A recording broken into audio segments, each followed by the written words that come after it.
Anyways, let's get into our first topic, which is about my girl, Wendy Williams. How you doing? So, I'm sure y'all all right around now have seen the Wendy interview that she did. I don't know which ones y'all saw. I watched majority of them. I already told you I watched the Breakfast Club one. Well, I listened to it because she was mostly on the phone. The Don Lemon one, I pretty much was like listening to that as well. It's funny, I was on my way out listening. I was on my way to the gym listening to the Breakfast Club interview. Then when I was coming back from the gym, I listened to the Don Lemon interview because I didn't know Don Lemon did an interview until Mims over at Make It Make Sense. Shout out to him, made a comment about it. I was like, oh, I didn't know she was doing all these interviews. So I went over there and I listened to it because she was on the phone yet again.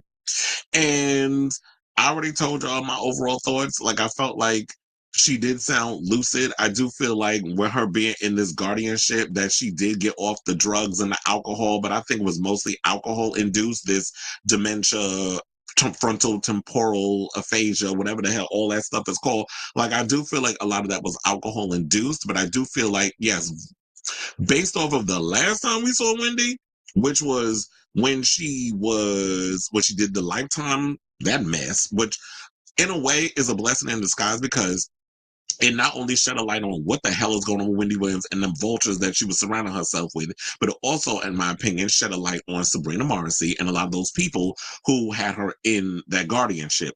I'm still trying to figure out how the hell Wendy got in that guardianship in the first place. And I do feel like a lot of it came around the fact of when her no good ass bastard of an ex-husband, Kelvin, went out there and laid it low and spread it wide and put a baby up in that bitch, Sharina. I think that is around the time that all of this downward spiral for Wendy happened. Because Wendy knew, trust and believe, she knew that Kevin was out here cheating. Kevin cheated on her when she had her miscarriages before little Kev was born. I know a lot of y'all don't probably remember that far back, but she told this story when she was having her complications with being a mother and trying to bring a baby into this world. And I really feel like, you know what, a lot of these men be around that. They want to bring in an heir or they want to have multiple children. But Wendy's always had fertility issues. Lil Kev is her miracle baby. So when she was able to bring him into the world, she probably thought that was going to be the end all be all. And you know what? Kevin was also, in my opinion, a lot like Kenneth Petty is to Nicki Minaj, her security. So when she was running around here, running her mouth and saying all the stuff that she was saying, she could depend on Kevin to watch her back and keep the vultures at bay. She couldn't prevent that Queen Diddy from banishing her to Philly after she was saying all the stuff that she was saying about how you doing ass. So with all that being said, she was banned to Philly and she ended up coming back. And then everybody remembers when she was on BLS and then she had Charlemagne come on and all that other stuff, which was a great situation. But Kevin was doing his messiness behind the scenes where he was trying to put them against each other. I think he was the one who started the whole isolating Wendy, because remember, Wendy will always say that, you know what, after I do the show, I go home, I draw the blinds, and I do feel like she was self-medicating and stuff at home while Kevin was out here pretending he was doing business on her behalf. He was also leading a double life messing with that girl. And I'm sure Wendy knew about her husband's infidelity, but the straw that broke the camel's back, and I feel like what sent her down this mental breakdown, this downward spiral, was when Journey came into this damn world and the baby made the affair real. Because at any time, we could all sit up in here, be in our delusions of grandeur and deny, and look the other way as long as we getting something else going on in the situation. And I do feel like with her, she was like, the baby made it too real. And that's when she was like, oh, I got to get a divorce. I hatched a plan. He loves gifts, which I'm sure she was probably showering him with a lot of gifts. And he was also helping himself to a lot of stuff because of who he was married to, which kind of makes me wonder, did he really ever love Wendy Williams? Or was this just an opportunity for he basically took advantage of a woman at her most vulnerable state? And I feel like that this is a pattern I'm noticing with her, that she was at her most vulnerable, put a lot of that on Kevin.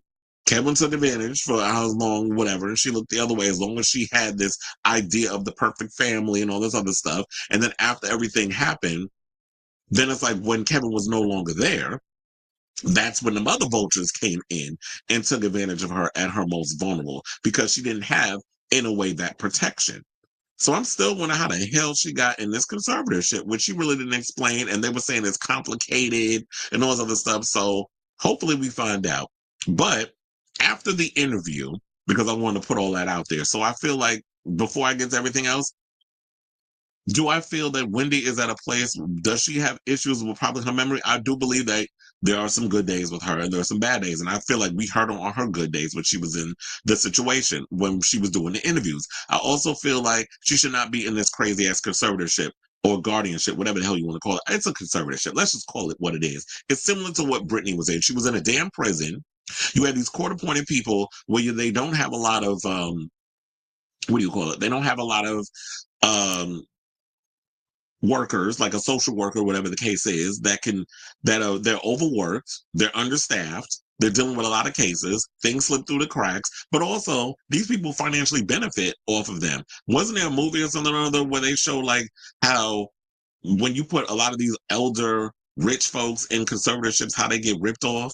Like we see stuff that happens to that where a lot of older people are taken advantage of by our system, and a lot of people who work in these situations. So yeah, Wendy being under this conservatorship, so many people financially benefit from this. But I do feel like she needs to be pulled out of that, and she needs to be with her family. The family can figure out, getting a home health aide to come in and check on her once or twice a week to make sure she's good or whatever the case is. If she's around certain family members who will make sure that she's taking her medicine, that she's exercising, that she's eating right, which is what little Kev had at one point, that he was making sure that she was eating vegan, which, sidebar, Big Kev introduced them to that from that damn Serena when they was eating, vegan and all that other man. So it's like, okay, so you got your actual wife at home, but you live in the life of doing whatever Miss Serena is, which is probably the woman he really loved, but was sitting over here financially benefiting from Wendy because that shit was convenient for him.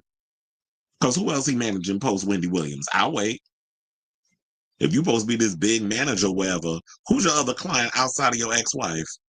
So after all of this stuff came out, this attorney defended the decision to have Wendy in a guardianship after the former talk show host pled for her freedom on all of her media platforms. And then I've heard also some people say, well, where are her celebrity friends? Are they going to come out and help? I'm like, what celebrity friends? Like Wendy's celebrity friends who are speaking out is Charlemagne, Harvey Levin, Jason Lee, Don Lemon. Are they not celebrities? So what is your idea of celebrity? What you thinking? Is she hobnobbing and rubbing noses with people like Angela Bassett and Denzel Washington and all these other is that your level of or your idea of what a celebrity is? Anybody who is known in some sort of a light and is on camera doing stuff, I would think that that would be a celebrity. So these are her celebrity friends helping her out technically. So according to TMZ, they said that Williams has some good and bad days when it comes to her health, but people should not assume that she's totally fine just because she's doing interviews. And this is according to the lawyer. Now, Roberta Kaplan, Wendy's attorney, told TMZ that Wendy is still dealing with frontal lobe dementia, a neurobiological disease with no cure. Now, Roberta says that's why New York State Court found her unable to make legal and financial decisions on her own, and due to the degenerative nature of the disease, she will require care for the remainder of her life. That said, Wendy isn't enduring 365 days of failing health each year. Roberta says some days are good and she has a lot of clarity, which is why she sounded so normal and lucid when she called into the Breakfast Club Thursday morning. Now, Wendy, we already know that somebody, in case you missed it, like what happened. We already know. We don't need to go through the whole recap again because I just recapped y'all. So, and Wendy also, she went on and blasted Sabrina Morrissey, her conservator, during the call, and said that Kaplan is only repping Wendy in her lawsuit because A&E against A&E for producing the documentary Where is Wendy Williams? Now, Wendy made several other claims alleging she can't receive phone calls from loved ones, and her only consistent interactions with people are when nursemaids give her pills. Now, Wendy's niece, Alex, claimed her aunt is not actually impaired and wants fans to get hashtag free Wendy trending. So not only that, but also not only with the free Wendy trending situation, but also, they started a GoFundMe. I was trying to see what number it was up to at this point. But yeah, her family basically spoke out to dailymail.com and said the family of Wendy Williams wishes to address the current circumstances surrounding her guardianship and her ongoing journey towards reclaiming her self-determination.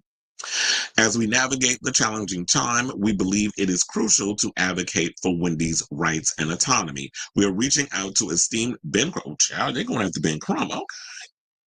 Ben Crump Law Firm to assess the guardianship arrangement currently in place for Wendy in New York City.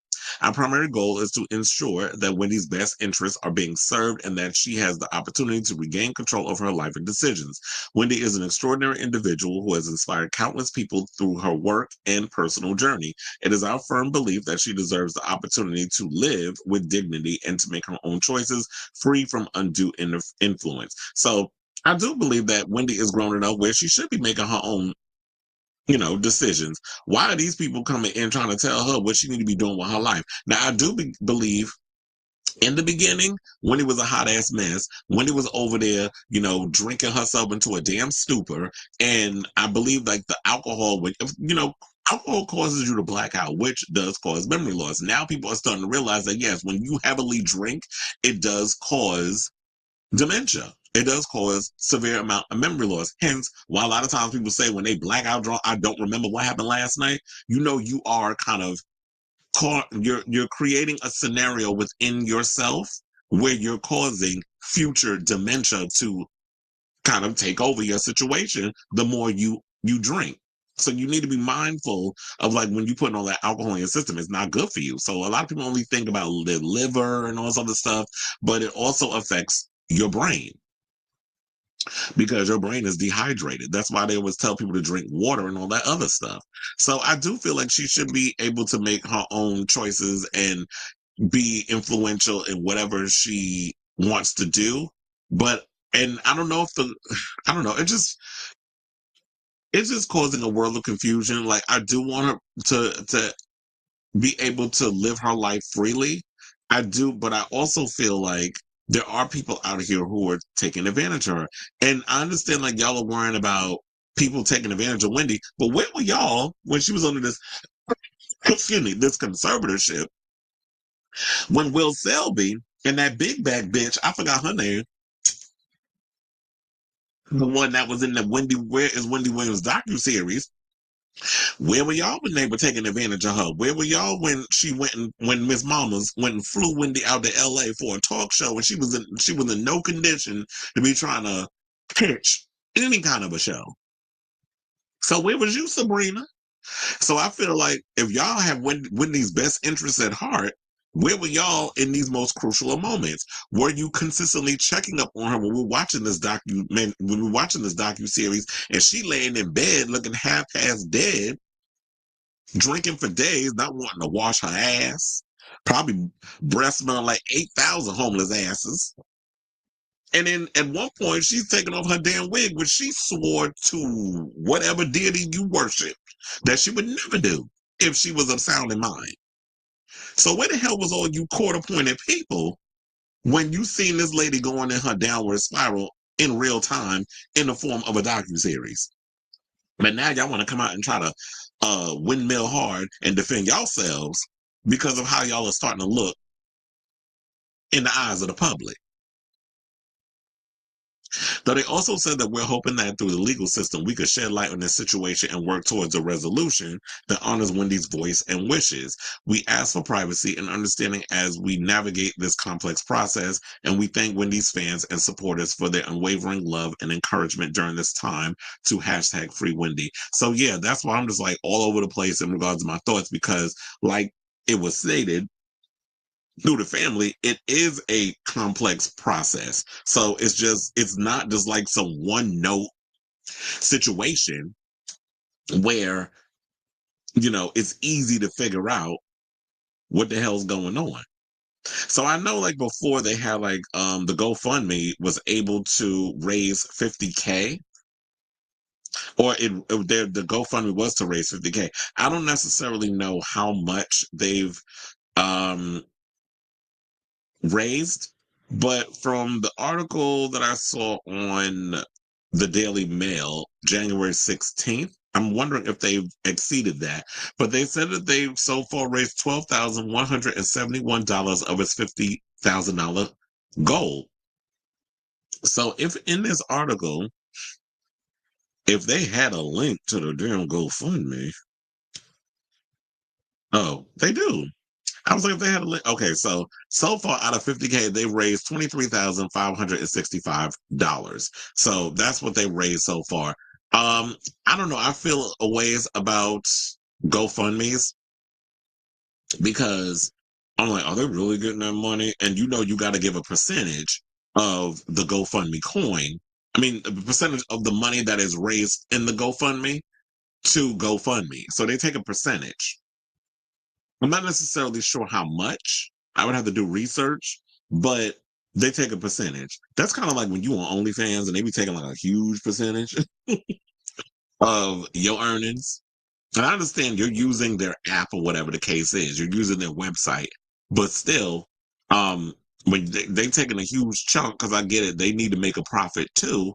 I don't necessarily know if I trust GoFundMe enough. There needs to be other ways that we can help Wendy out. And I hope that she gets a good attorney that can get her out of this situation. Because look, if y'all can sit up out here, and I'm tired of saying this, but if y'all can sit up out here and talk about free Britney and all that other stuff, and she's still doing the stuff that she doing, and we be up in here saying, but y'all want her free though, then Britney can get her freedom, then Wendy should be able to have her freedom too. And if Bruce Willis has the same diagnosis as Wendy Williams, this frontal temporal dementia and aphasia, and he is surrounded by people who are with no issue taking care of him, because we haven't heard anything. The only thing we hear about Bruce Willis in this situation is when I'm on some of the tabloids sometimes, and they'll be like, "Oh, Bruce Willis had a rare sighting," and they show him in a car, and he's walking around with his wife and his kids, or they'll give an update, or Demi Moore will say something. So it's always Bruce Willis is painted in a great light when it comes to talking about this frontal temporal dementia and aphasia. But why is Wendy Williams being treated differently than a Bruce Willis? It's because he's a white male and she's a black woman. I mean, I don't want to have to go there with that, but these are questions that I feel like we should ask. Why is it that Wendy Williams, we can go after her, but we're not going after? I'm not saying we need to go after Bruce Willis. Like, I've met him twice and he's a great person. So I'm not saying we need to go after Bruce Willis, but I feel like if they both have the same type of situation, why are we treating them both differently? But then also, what else they said? Oh, so they said that they claim that the lawyer has no business commenting on her mental state, and she's never even met the lawyer. So they have a lawyer who's basically court appointed from Sabrina, who is speaking on Wendy's matters and saying that she shouldn't even be speaking on this. So they said that how would she know? They said, I've never met Roberta Kaplan and I've never talked to her. I'm isolated and locked away in a luxury prison. So much for the Me Too movement. Not you trying to give the Me Too movement with a stray. I think I do have a picture of the lady. Hold on, where's she? Yeah, there she is. Get her. No, I'm just playing. But so yeah, that's Roberta right there. So if y'all want to see what she look, why Sabrina? They all look like those thick neck, short haired white women. But anyway, so I feel for Wendy. I'm hoping that she gets out of this situation. She should not be in a luxury prison. First of all, since they're talking about luxury prison, her money is all tied up and she don't have access. How is this getting paid for? Is the government paying for it? Is my taxpaying dollars paying for it since she's in New York? Or are y'all using her money to pay for this luxury prison? So these are questions that I'm genuinely curious about. So yeah, while at some points I will say this, that she did sound lucid and articulate and all that, like she was aware. There were moments that I was listening to her that she seems like she was struggling to hold on to her thoughts for a certain period of time before she reverted to look. I was like, girl, you say look one more time. And if this was a thing, like I said, if this was a drinking game, we'd all have frontal temporal dementia and aphasia with all the drinking we'd had to do from her saying, look, because you was doing too much with that. But this is her. I don't feel like Wendy is 100% of how she was before. So when I'm sitting there listening to them talking about that, oh, Wendy sound like the old Wendy from back then. I'm like, I've been listening to Wendy since back when she was on BLS and she was on Hot 97 and that stuff. Wendy do not sound as mentally sharp as she did back then. However, she did sound way better than she did when she came across in the Wendy Williams, Where's Wendy Williams docuseries. Comparing it to that, yes, Wendy sounds way better than she did then. She sounds of sound mind. She sounded lucid. She sounded like she was aware of what was going on. And she probably does have her good days and bad days, but I do feel like also with her getting out, getting some air, being around family and friends who love her, if she's out here eating right and exercising and moving around, not just being stuck in a room eating her food, being all lonely, and watching TV all day and listening to the radio and having no access to her actual, why is she not being able to have her own phone? Why does she not have a laptop where she can have access to the internet and know what's going on out there? Why is she being trapped in this place like a prison? Are you afraid like she's going to use these devices to bring drugs and alcohol into the room, that she's going to use that? I mean, if she's in this luxury prison where you need a key to get in and out of the building, then the people that work in this facility should be stopping any kind of alcohol or drugs or whatever. If people are coming in, you should be searching, be like, okay, what you bringing? Let me check it for drugs. Let me check it for alcohol. If that's the job, if that's what y'all so worried about, then you people that work in these facilities need to be checking for that and make sure that she's not drinking and she's not, because I feel like if she gets back on the alcohol, it'll probably um, progress her dementia. So for all these people out here who are making these comments like they're her damn doctor when y'all are her friends, don't enable the situation. But I keep having to reiterate, I don't agree with them having her in this conservatorship, especially that it's shining a light on this whole situation. So I definitely love to hear from you all in regards to this whole situation. So with that being said, yes, let me know what you guys think of this story in the comments down below.